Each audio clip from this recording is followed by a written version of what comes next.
स्वाहा तत्सवितुर्वरेण्यं भर्गो देवस्य धीमहि धियो यो नः प्रचोदयात्।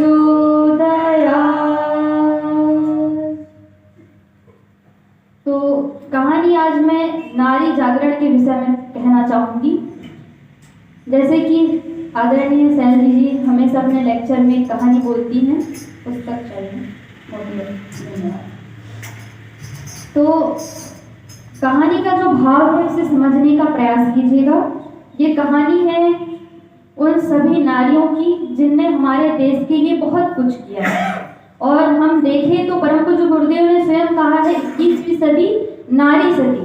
नारी के प्रयासों से ही हम देश का नक्शा बदल सकते हैं, भविष्य बदल सकते हैं और अपनी आने वाली पीढ़ियों को उज्जवल कर सकते हैं। तो कैसे, इस कहानी के माध्यम से जानेंगे। हाड़ा रानी की जो कहानी है वो इतनी प्रेरणाप्रद कहानियां हैं कि जिसको सुनकर हमेशा हमारे रोंगटे खड़े हो जाते हैं। कहानी ये है कि हाड़ा रानी जो है, उनके जो पति होते हैं मेवाड़ के शासक होते हैं। तो नया नया विवाह होता है, पर कुछ आक्रांताकारियों ने वहाँ पे जो है आक्रमण कर दिया रहता है। तो राजा जो है उन्हें मजबूरी से जाना पड़ता है युद्ध करने। पर वे रानी को बोलते हैं, रानी अभी हमारा विवाह हुआ है तो जाने का मन तो नहीं है युद्ध में। तो रानी बोलती है, स्वामी आप एक राजा हैं और राजा का पहला कर्तव्य अपनी निजी स्वार्थों से ऊपर उठ के देश हित के लिए रक्षा करना, अपनी प्रजा की रक्षा करना होता है। तो राजा फिर जैसे तैसे अपना मन बना लेते हैं और युद्ध करने चले जाते हैं। तो युद्ध में चले तो जाते हैं, शरीर तो युद्ध में रहता है पर मन रानी की ओर लगा रहता है। तो वो अपने एक सेवक को, सैनिक को घर भेजते हैं महल में और रानी के पास बोलते हैं कि रानी की बहुत याद आ रही है, हो सके तो उनकी कोई निशानी ले आइए, तो हम जो है युद्ध करने में हमारा मन जो है बार बार भटकेगा नहीं। तो सैनिक जाता है और हाड़ा रानी को जाके बोलता है ये सारी चीजें। तो हाड़ा रानी जो है, हाड़ा रानी अपने हाथ में एक तलवार लेती है और एक हाथ में थाल लेती है और धड़ से अपना जो सर है वो काट करके उस थाली में परोस देती है और बोलती है, ले जा सैनिक, जा और उस राजा को दिखा देना, उसे बोलना इतना प्रेम यदि अपने देश के लिए किया होता तो आज देश की दुर्दशा जो हो रही है वो बदल गई होती।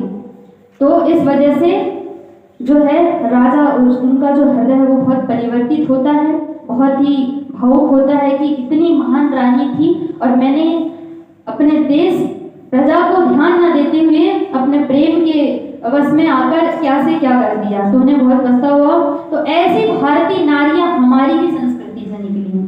आप अन्य देशों में बात करें तो इतनी महान नारियां जो हमारी भारतीय भूमि पर पैदा हुई हैं वो कहीं अन्यत्र देखने को नहीं मिलती हैं। अपाला, घोषा, लोपा, मुद्रा और संघमित्रा ये सारे हमारे ही भारत की नारियां हैं जिन्होंने वेदाध्ययन किया। जो लोगों को कहते हैं कि गायत्री मंत्र का अधिकार नहीं है, उन सभी लोगों को परम पूज्य गुरुदेव ने प्रत्येक महिला को गायत्री मंत्र करने का अधिकार दिया कि नारियों तुम आगे आओ, अपने आप को पहचानो, तुम पीछे नहीं हो। इसी प्रकार हर नारी को मैं यही संदेश देना चाहूंगी कि सभी लोग अपने देश के नवनिर्माण में जो है आगे आए और अपना पूरा सहयोग प्रदान करें। अब जो लोग घर से बाहर नहीं निकल पाती हैं, घर में ही रहती है, तो उनको भी मैं कहना चाहूंगी कि वो अपने पुत्र को सहयोग करे, अपने पति को सहयोग करे, अपने भाइयों को सहयोग करे, अपने बेटे को हर रूप में। क्योंकि नारी जो है, नारी का केवल एक स्वरूप नहीं है, नारी अपने आप में दुर्गा है, रानी लक्ष्मी है, रानी सब कुछ है। तो हमारी भारतीय नारियां हमें यही संदेश देती हैं। उनका एक हाथ नहीं होता या दो हाथ नहीं होता, उनके हजारों हाथ होते हैं। जैसे माँ दुर्गा अपने हाथों में अलग अलग अस्त्र धारण की रहती है, वैसे वो हर काम कर सकती है। तो इसलिए प्रबुद्ध नारियां आगे आए, अपने जो पिछड़े लोग हैं उनको भी सहारा प्रदान करें और ऊपर उठाने का प्रयास करें, तो हमारे देश का भविष्य जो है वो उज्जवल बनेगा। तो आइए हम सबसे पहले परम पूज्य गुरुदेव के लिए समर्पित यह गुरु वंदना आप सभी लोगों के सामने